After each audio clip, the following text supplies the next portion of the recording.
Mula sa pagiging wholesome, marami sa mga artista ngayon ang napapasabak na sa pagpapaseksi. Isa na dyan si Julia Clarete. Pero tila di raw approve dito ang kanyang mommy. Makichika kay Nelson Canlas.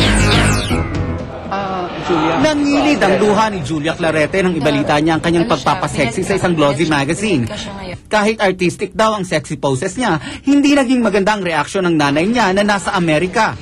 Siguro kasi every parent, hindi naman, basta tingin nila sa anak nila kahit matanda na ng konti, bata pa rin, baby pa rin.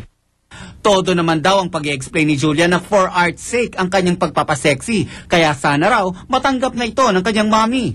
And it only goes to show that my mom loves me, but she should have just looked at it first. And don't worry, I'm a good girl. Mom, wala akong ginawang masama.